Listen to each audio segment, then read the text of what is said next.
I never thought one night would change everything, but when I caught my stepmom alone in her bedroom, doing something she thought no one would ever see, I felt something shift, something I wasn't ready to admit. I should have walked away, should have looked away, but I didn't, and by the time the night was over, we had crossed a line we could never take back. What started as a quiet evening turned into something I never saw coming, something I couldn't stop. It became one of the most intimate and confusing nights of my life. Let me take you back to where it all began. That night, in our too-quiet house. It was strange how quiet the house felt without Dad. No humming from his office computer, no clinking of his coffee mug, no low muttering while he scrolled through work emails. Just silence. The kind that wraps around you and makes your ears ring, makes you suddenly aware of how your breath sounds when it catches. He'd gone on a 3-day business trip, nothing new, but something about this time felt different. The house didn't just feel empty, it felt charged, like something was waiting to happen. I sat on the couch with a blanket around my legs, pretending to be invested in the movie playing on the screen. I wasn't. My eyes kept flickering to the hallway, to the flicker of warm light spilling from underneath the crack of her bedroom door. My stepmom, Elise. Even her name had a softness to it, like it belonged in a poem instead of a family photo album. She'd been upstairs for a while, music playing softly from whatever playlist she had on tonight. Something jazzy, dreamy. It suited her. Everything about her was always composed, elegant, effortless. We'd never been especially close, not in a way that most people would call mother-daughter. She wasn't the let's bake cookies together type, but she wasn't distant either. She had this calm presence that somehow made you want to behave around her, like you didn't want to disappoint her even when she wasn't asking anything of you. I used to tell myself I respected her, that was all. The way I watched her tuck her hair behind her ear, or the way her perfume lingered in the hallway after she passed. It was just admiration, just curiosity. But sometimes, when she walked around in one of those silk robes that clung to her body like water, and her bare feet made no sound against the hardwood floors, I found myself holding my breath, and sometimes I wondered if she noticed. I stood up from the couch, abandoning the movie, and padded down the hallway barefoot. I told myself I was just going to the kitchen for water, maybe check the thermostat because it felt a little too warm. But I stopped just before I turned the corner. Her door was open. Just a sliver, not enough to call it careless, but not closed either. I paused, swallowing the tightness forming in my throat. That soft music was louder now, floating through the hallway like fog, and I caught the sound of movement. Not walking. Something lighter. A shifting of fabric, the creak of her floorboard. I stepped forward, slow, careful, not even thinking about what I was doing, until I was there, standing just close enough to see through the narrow opening of her bedroom door. And there she was. She hadn't seen me. Not yet. Elise stood near her vanity, her back mostly to me, her robe half open and her shoulder bare. Her long dark hair was tucked over one side, the slope of her neck catching the warm lamplight like polished glass. She was swaying, no, dancing, slowly, as if the music had taken her somewhere else entirely. One hand lifted lazily to her collarbone, the other trailing softly down her side, smoothing over the fabric that barely clung to her. Her eyes were half-lidded in the mirror, and she looked serene. She looked beautiful. Something tightened inside me. I knew I should have turned away. It wasn't right. I shouldn't have been standing there watching her like that. But my feet didn't move. I couldn't tear my eyes from the way her hips shifted, or how the robe slipped just enough to reveal the line of her waist. She moved like she was alone, like she didn't think anyone would ever see her this way. Like she wasn't anyone's wife, or anyone's mother. She was just herself, and it was the most intimate thing I'd ever witnessed. Her hand moved lower, fingertips brushing just beneath the dip of her robe. I saw her eyes flutter in the mirror. A soft breath left her lips, and then she stilled. It was subtle, barely anything, but her head tilted, not toward me, not directly. Just enough that the weight of her gaze shifted in my direction. The music kept playing. She didn't speak, but she didn't move either. Her body remained angled toward the mirror, her hand frozen mid-gesture. And I could swear, somewhere behind the flicker of her lashes, she knew, I panicked inside. Every rational thought in me screamed to back away, to leave, to forget this ever happened. But my body betrayed me. I stayed. Her lips curved, just slightly. A flicker of something unreadable passed over her face, and in that second, I realized that I wasn't imagining the heat blooming in my chest or the way my skin prickled. This wasn't just admiration. This wasn't curiosity. It was something else entirely. And when she finally turned away from the mirror, slowly, gracefully, like she wasn't in any hurry, I still didn't move. She didn't call out my name. She didn't say a word. She just reached for her robe, pulling it loosely over her shoulder again, tying it with no urgency at all. I stepped back then, quiet. Breath caught in my throat like a secret. My fingers trembled at my sides. I should have looked away, but I didn't. And the worst part? I think she knew I was there. I barely slept that night. Every time I closed my eyes, the image of Elise in her room flickered behind my lids like a film reel I couldn't shut off. The sway of her body, the way the lamplight traced her curves, the possibility, no, the certainty that she'd seen me, that she knew I was watching and didn't stop.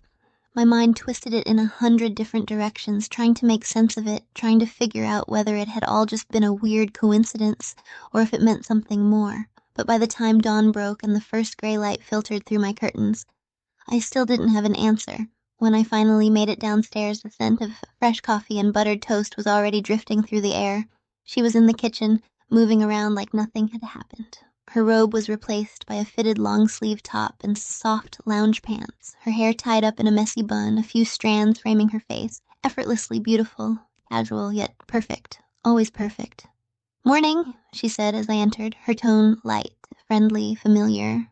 "Morning," I replied, trying to match her ease, though my voice sounded thinner than usual. I sat down at the table and poured myself some orange juice with hands that didn't feel entirely steady. She handed me a plate of scrambled eggs and toast like she always did on the weekends when it was just us. But I felt her glance linger, just a beat too long, and when I looked up, she was already turning back to the stovetop. Nothing was said, but everything felt different. The silence wasn't uncomfortable exactly. It was filled with the sounds of a normal morning. Cutlery clinking against the plate, the bubbling of the coffee machine, the low hum of the fridge. But under all of that was this invisible thread pulling tight between us. Tension in the way she moved around me, the way her voice seemed just a little softer than usual, the way I couldn't stop looking at her lips every time she took a sip of coffee. I kept telling myself I had imagined last night. Maybe she hadn't seen me after all. Maybe I had misunderstood everything. The way she paused, the way her eyes flicked toward the hallway. Maybe I had stood there too long and projected meaning into something innocent. But then she turned and looked at me across the kitchen, and there it was again. That look, just a flicker.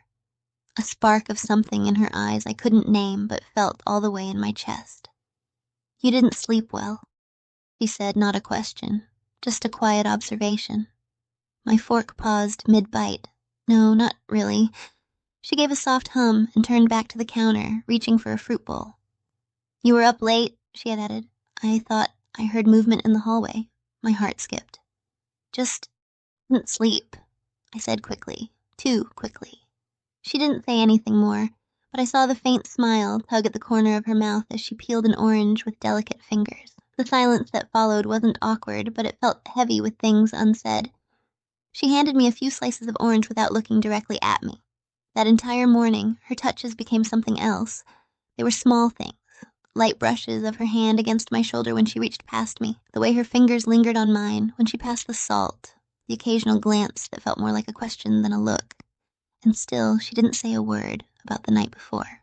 She didn't acknowledge what I'd seen or the way I had watched her, but her body language screamed louder than words ever could. I found myself studying her more closely than ever.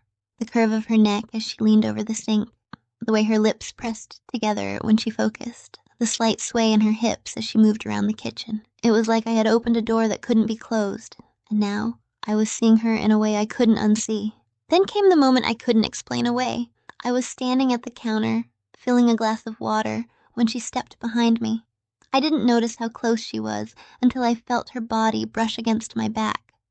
Not hard, not forceful, just close enough that I could feel her warmth through the thin fabric of my t-shirt. Her arm lifted, reaching above me for a mug on the top shelf, and her chest pressed lightly into my shoulder. I froze, my breath hitched in my throat, and I didn't dare move. Her hair brushed my cheek, and I could smell the soft, floral scent of her shampoo. Lavender and something else I couldn't name. She didn't say a word, didn't pull away quickly like it was an accident. She stayed there for a second too long, long enough to make me feel like the room had narrowed down to just her and me, and this impossible space between our bodies that had suddenly disappeared. And then, just like that, she stepped back, mug in hand, and smiled softly. "Sorry," she said, her voice a little lower now, a little warmer. "Didn't mean to crowd you." I turned around slowly, trying to catch my breath. Her eyes met mine, steady and unreadable.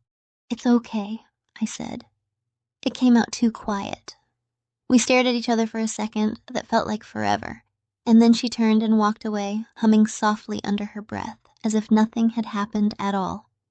The rest of the day passed in a blur. I couldn't focus on anything, TV, my phone, or even reading. Everything felt tinted by her presence, by the way her touch had lingered up, by the look in her eyes.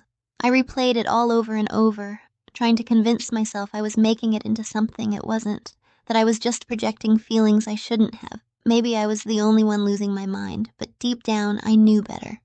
I tried to tell myself it meant nothing, but the look in her eyes said otherwise. It rained the next day. Not the kind of soft, comforting drizzle that lulled you into daydreams, but a heavy, relentless downpour that turned the sky a dull gray and made the house feel like it was floating in a bubble of quiet isolation. I spent most of the morning pretending to be occupied, wandering from room to room, scrolling mindlessly through my phone, occasionally stopping to stare out the window like I was searching for something. I wasn't. Not really. Elise had been in and out of the living room all morning, wearing that fitted sweater that somehow looked too elegant for loungewear, and a pair of yoga pants that clung to her hips in a way that made my stomach tighten every time she passed. She didn't act any differently, not overtly, but there was a new rhythm to the way she moved around me, like she was aware of every step, every glance, every moment we shared the same air. I caught her watching me once. Just once. I had turned from the bookshelf, a novel half in my hand, and found her leaning against the doorframe, arms crossed loosely, eyes on me in a way that made my throat go dry. She didn't look away, didn't flinch. She just held my gaze for a second too long before giving a small smile and walking off like nothing had happened. It had me spiraling for hours. By early afternoon, the rain hadn't let up, and the house felt impossibly still. I found myself hovering near her room, under the weak excuse of needing to borrow a charger. The door was ajar, just like it had been that night. She was inside, sitting on the floor by the window, cross-legged, a stack of photo albums spread around her like a sea of memories. She looked up when I knocked, her eyes softening the second she saw me. "Hey," she said, voice quiet, like the rain had asked her to whisper. "Sorry to bother you," I said, holding up the phone. "Do you have a charger I could borrow? Mine's dead." "Of course," she nodded and gestured toward the nightstand. "Top drawer." I walked in slowly, careful not to step on the edges of the albums, my gaze drifting toward the scattered photos, snapshots of vacations, birthday parties, old family barbecues. I recognized some of them, others were before my time. Elise followed my eyes and smiled. "I was just feeling nostalgic," she said, brushing a strand of hair behind her ear. "It's weird, isn't it? Looking back on all these frozen moments. Sometimes it feels like they happened to someone else." I crouched beside her, unable to help myself. "You look so different in this one," I said, pointing to a picture of her on a beach, her hair shorter, laughter frozen mid-frame.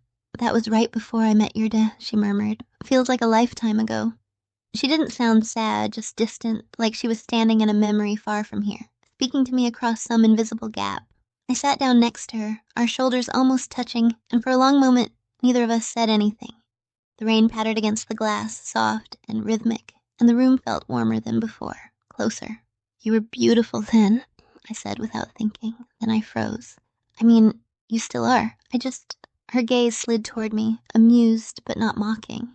"It's okay," she said gently. "Thank you." There was a pause, long and loaded, then she looked back at the photo in her hand. "You know," she said softly, "sometimes I wonder if people ever really see me anymore. Not just the mom, the wife, the responsible one." Her voice thinned a little. "It's easy to disappear into the roles you play." I didn't know what to say at first. But then I heard myself whisper, "I see you." She turned toward me, something unreadable flashing in her eyes, and for a moment we were just two women sitting in the quiet of a rainy afternoon, surrounded by memories that didn't feel like they belonged to us anymore. The tension had changed. It wasn't sharp or shocking now. It was quieter, deeper, like a secret neither of us had the courage to name. She shifted slightly, her knee brushing mine. She didn't move it away. "Come here," she said suddenly, reaching for another album. "I want to show you something." I scooted closer, heart pounding for reasons I didn't fully understand. She opened a new album and pointed to a picture of her in an old apartment, barefoot and smiling, paints on her jeans.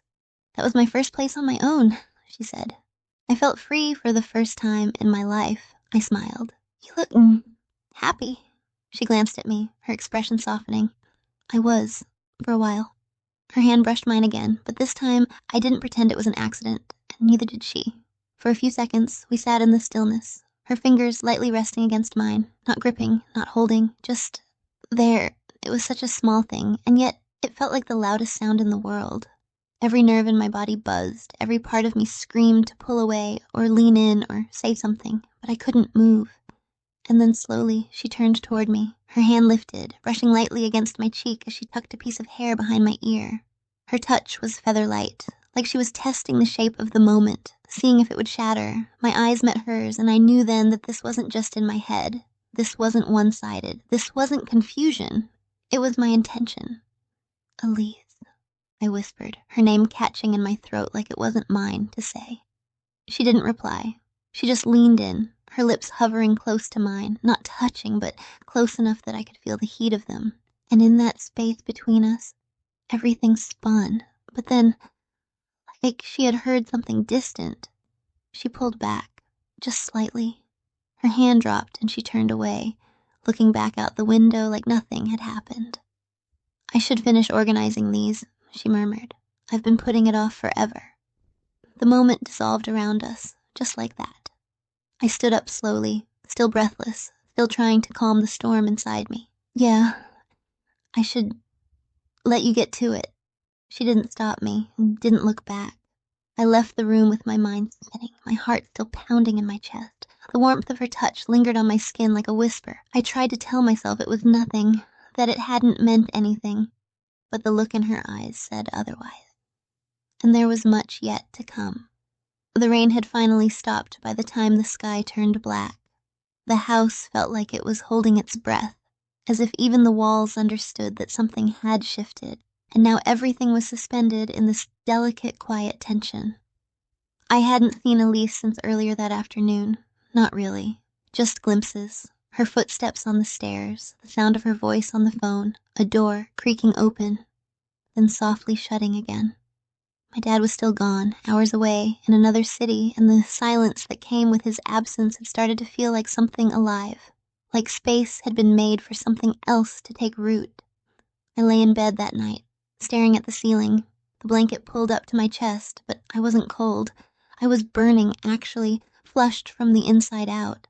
I couldn't stop replaying the moment in her room, the way she'd touched my face, the way her breath had warmed the air between us, the way she'd pulled back. Not because she didn't want it, but because she did, and she was afraid of what that meant. I wasn't sure how long I lay there like that, restless and awake when I heard it. Soft, deliberate footsteps. My door creaked open slightly, and for a second, I didn't move. My heart jumped into my throat. I turned just enough to see her silhouette standing there, framed in the glow of the hallway light, her robe tied loosely at the waist, hair falling down her shoulders. She said nothing. Didn't need to. "Are you awake?" she asked gently. I swallowed hard, my voice thin. "Yeah." There was a pause, long enough for the air to thicken between us again, before she stepped inside, closing the door behind her. The latch clicked with finality, like the world had just gotten smaller. "I didn't want to be alone tonight," she said softly, almost like an apology. I sat up slowly, my hands gripping the edge of the blanket. "Me either." She didn't say anything else. She just walked over, calm and graceful as ever, and sat on the edge of the bed. The mattress dipped under her weight. I could smell her. Clean skin and lavender, that same scent that lingered in the hallway whenever she passed me. Her hand reached out, resting on top of mine. "Are you okay?" she asked, voice quiet. I nodded, but it felt like my heart might break under the weight of everything I wasn't saying. I think so. Are you? She looked at me then, not just with her eyes, but with everything in her, the kind of look that strips away every defense you've ever built. No, she whispered, but I want to be. I didn't know who leaned in first. Maybe it was her. Maybe it was me. All I know is that when our lips touched, everything stopped. The world tilted, softened. It wasn't rushed or wild. It wasn't hungry or desperate. It was real, tender. Her mouth moved against mine like she'd been waiting years to do it, like the pressure of restraint had finally crumbled. Her hand cupped my jaw, her thumb brushing the corner of my mouth, and the warmth of her touch made my whole body hum. I let out a shaky breath when we finally pulled apart, our foreheads pressed together, eyes closed. "This is wrong," I whispered, her fingers threaded through mine. "I know, but I don't want to stop. I don't either." Her hand drifted to my shoulder, sliding the strap of my tank top down slowly, her fingers grazing my skin like she was discovering something sacred. I shivered, not from cold, but from the softness of it, from the way she handled me like I was something delicate, something she didn't want to break. "You're so beautiful," she murmured, almost to herself. My breath caught in my throat. She climbed into the bed next to me, pulling the blanket over us both, and I turned to face her. We were so close now, her eyes inches from mine, her breath brushing my lips. I could feel every inch of her beside me, and still, she didn't rush. She just looked at me, and something in me broke wide open. "I used to think it was admiration," I whispered. "The way I looked at you, I told myself it was innocent." Her fingers brushed a strand of hair from my face. "And now? Now I can't lie to myself anymore." She smiled softly, sadly. "I've felt it too," she said. "Longer than I want to admit." The confession unraveled something inside me, and I leaned into her touch, my face pressed against the curve of her neck, her arms wrapped around me, pulling me in, her body warm and solid against mine.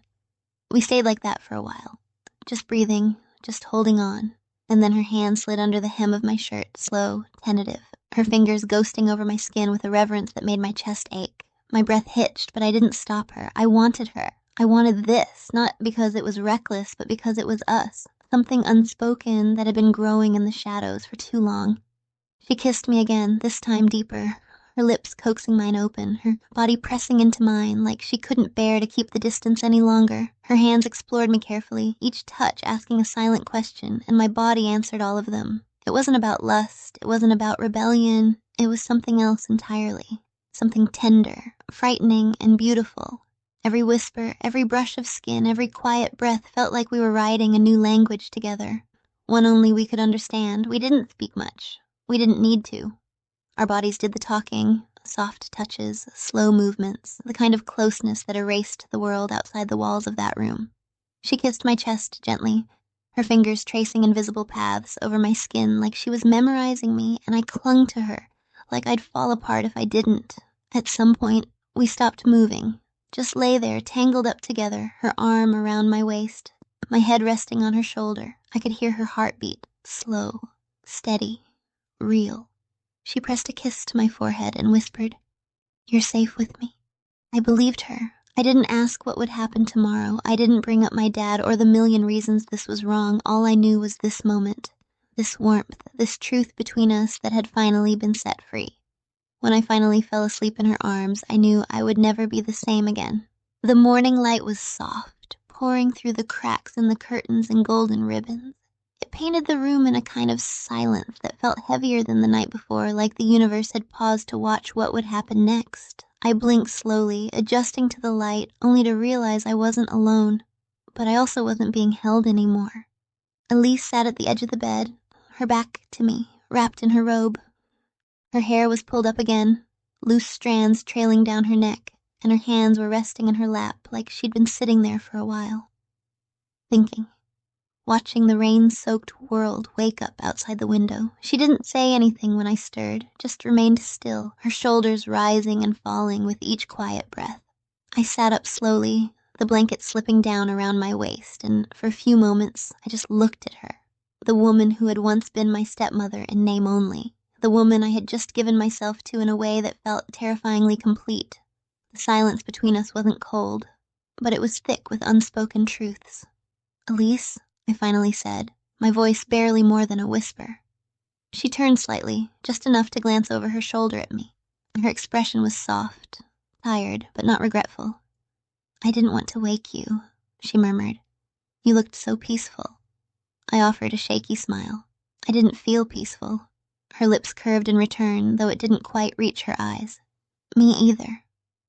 A few seconds passed, both of us swimming in the heaviness of what we were too afraid to say. Then she turned fully, folding one leg under the other, her gaze settling on mine with quiet certainty. "I know what we did wasn't right," she said. "I know what it looks like, what it is." I looked down at the blanket, fingers twisting in the fabric. "I can't stop thinking about Dad," I admitted. "What he'd say if he ever found out, what this means for him, for us."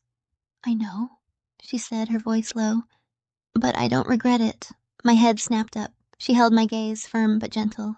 I won't, because this didn't start last night. It's been building for a long time. I just never let myself believe it." She paused, swallowing hard. "Not until you looked at me the way you did. Not until I realized I'd been waiting for it without even knowing."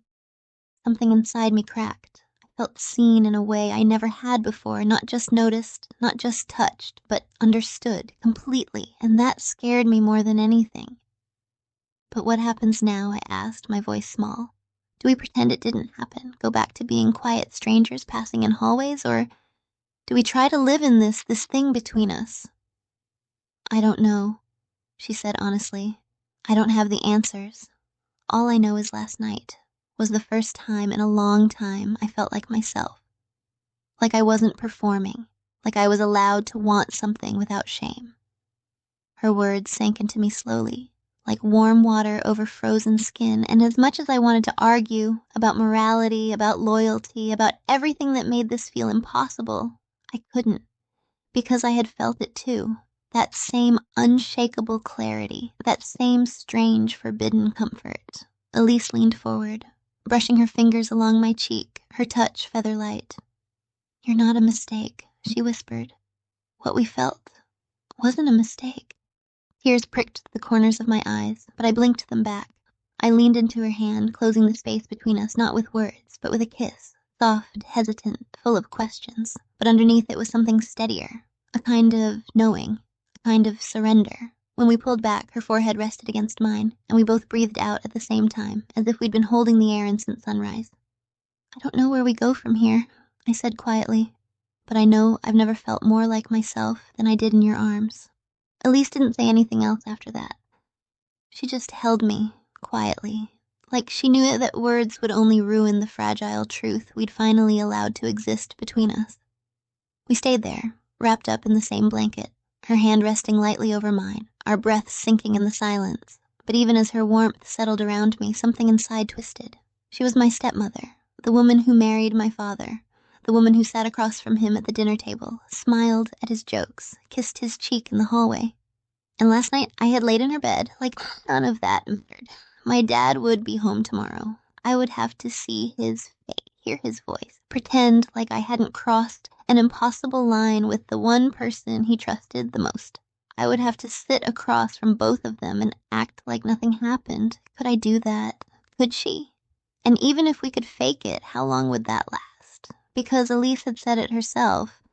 This didn't start last night, and something told me it wouldn't end there either. I didn't know what would happen next, whether we'd cave under the weight of guilt and silence, or find a way to hide the truth buried between a mantis. I didn't know what I wanted, only that part of me wanted her again. And no matter how wrong that might be, I couldn't unfeel it. This was supposed to be the end of it, but deep down I knew it wasn't, because Elise wasn't just my stepmom anymore.